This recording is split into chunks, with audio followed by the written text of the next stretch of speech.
What's going on, guys? It's Ryan here with your WWE Extreme Rules 2017 review.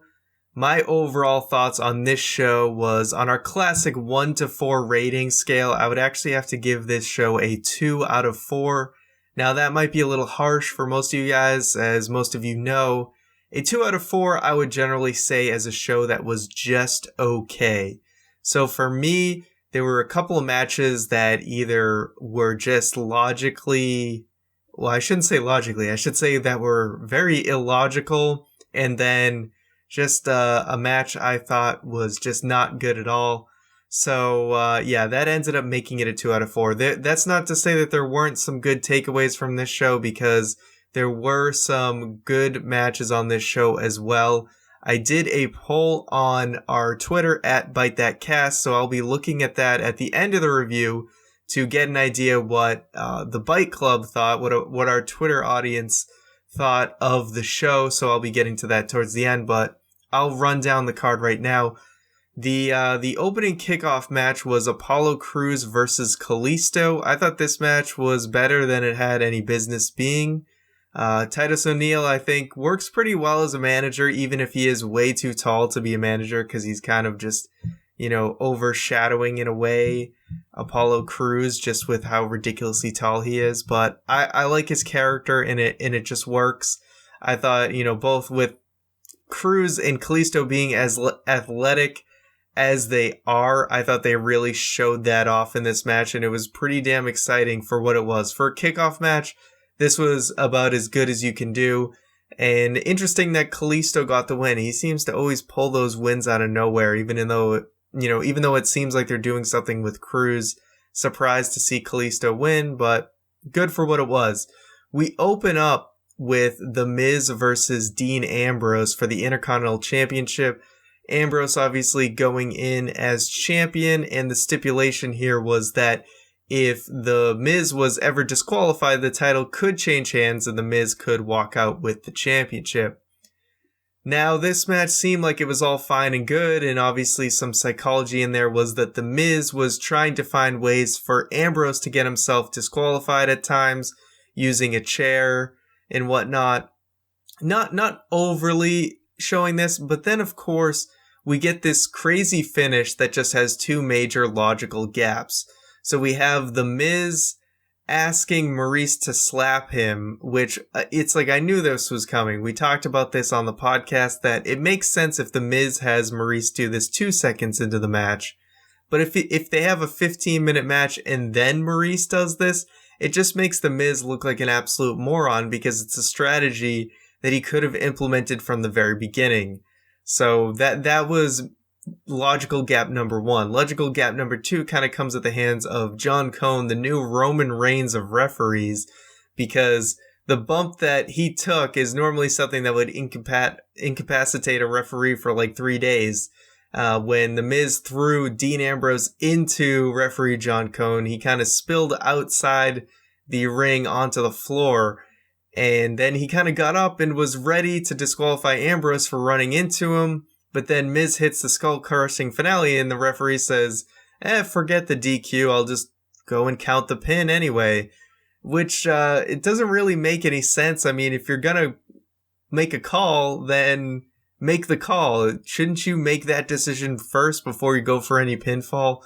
It's these kind of things that really kind of took away from this match. I'm glad to see The Miz become Intercontinental Champion again. I think he's someone who really can help make that championship feel important. As much as I like Dean Ambrose, and as big of a deal as Dean Ambrose is, when he holds a title like the IC title, it tends to kind of not feel like as big of a deal as when someone like The Miz holds it.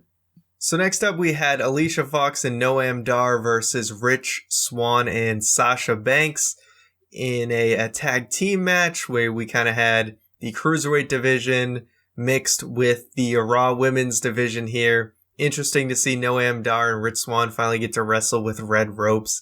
So that's nice. Not too much to say about this match other than it was cool that Sasha Banks kind of got the flying knees to the outside onto Noam Dar. And then obviously we had Sasha Banks and Rich Swann getting the win, which seems like the right call here. Other than that, really just seemed kind of like a Raw match to me. Nothing too special. Now we go to Alexa Bliss versus Bayley for the Raw Women's Championship. It was a kendo stick on a pole match. And yeah, this match was just not very enjoyable to me. It kind of ended pretty abruptly. Didn't really expect it to just end kind of with that DDT out of nowhere. I mean, this really just hurt Bayley a lot. I thought after this whole This Is Your Life thing and the way that they've been making Bayley look, it was a little, it seemed like they had to give Bayley the win just because it feels like they've made her look so bad recently.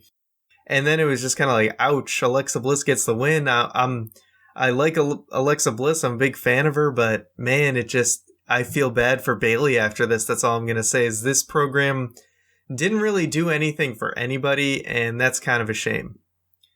Now we have the Hardy Boys versus Sheamus and Cesaro for the Tag Team Championships inside of a steel cage. This is where all logic went to hell. The one time logic was actually awesome was at the very beginning of the match. Sheamus and Cesaro immediately tried to climb out of the cage, which is something I've always said is a very real situation that a team might do if they ever were in an actual cage match in real life. That seems like an optimal strategy. Hey, might as well try right at the beginning. Maybe we can just fly out of this thing, win it in 2 seconds, boom. Sure, it wouldn't be very entertaining, but if it was a real life situation, that seems like the right thing to do. So I like that. After that, a lot of logic went to hell.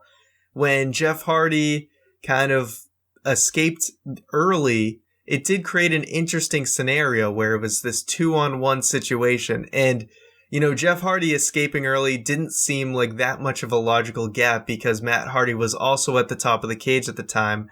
So he could have easily thought that, hey, maybe Matt will escape too. Even though maybe it's not the smartest thing to actually escape if you can tell that Matt has not escaped yet. But the real gaps come when it was 2-on-1 situations and Matt Hardy didn't just let Cesaro or whoever escape.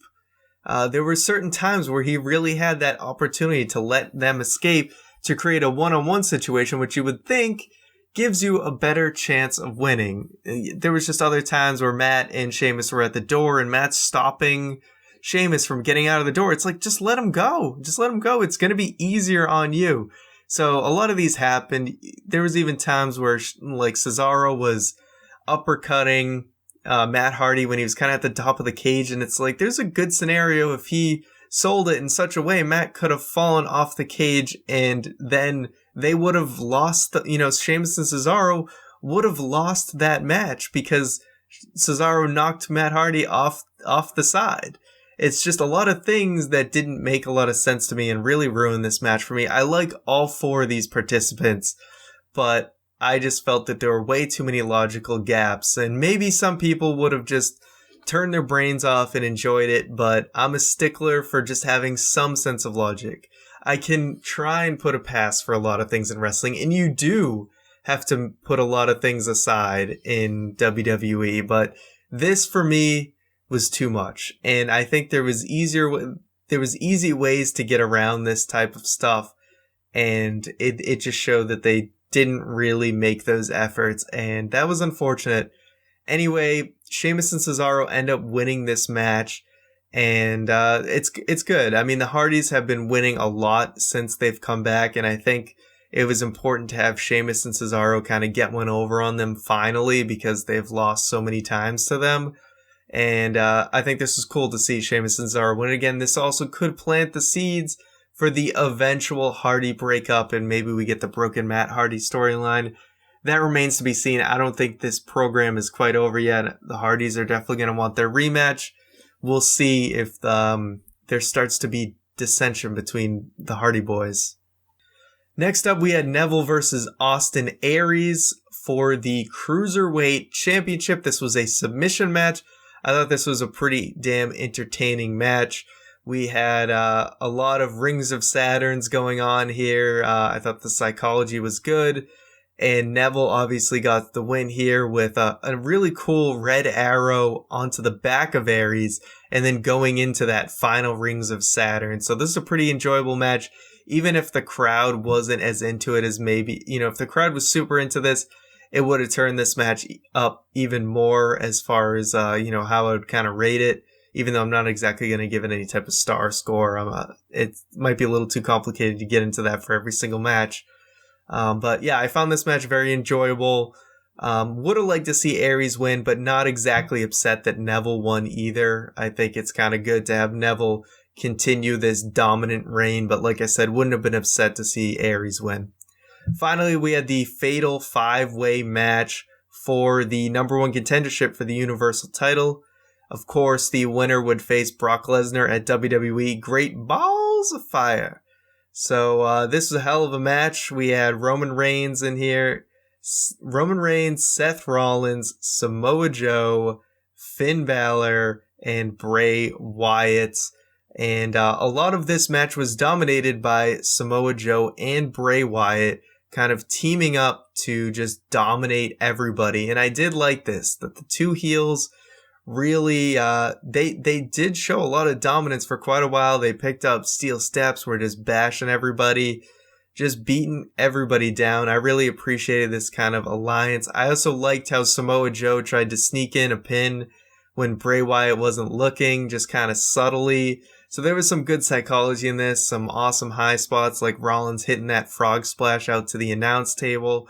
Roman Reigns had a lot of fire in some sequences, really just kicking the crap out of everybody. And then they set it up perfectly at the end where Finn Balor had the perfect setup for, a conclusion to a match that it just really felt like, here it is. This is where Finn Balor is going to win it. They set it up perfectly because a lot of people, I think he's the favorite. We're all expecting Roman Reigns versus Lesnar way later down the line, probably at WrestleMania. So that made Finn Balor the favorite. And once they had that set up for the finish, Samoa Joe out of nowhere, Coquina Clutch, gets the win, shocks everybody. Samoa Joe is your number 1 contender for the Universal Championship. I did not see this coming at all, but I'm super excited for their matchup at Great Balls of Fire because, sure, we all want to see Finn Balor versus Brock Lesnar, but I'd be shocked if anyone also didn't want to see Samoa Joe versus Brock Lesnar. Both of these guys are super hard hitting, all business, and I think that matchup is going to be awesome. So I'm super looking forward to it. Anyway, that's my thoughts on Great Balls of Fire. Like I said, we had a lot of gaps in logic with Miz and Ambrose and the Hardys versus Sheamus and Cesaro. Alexa Bliss versus Bayley was definitely a letdown. So those things kind of brought this show down to a just okay show for me.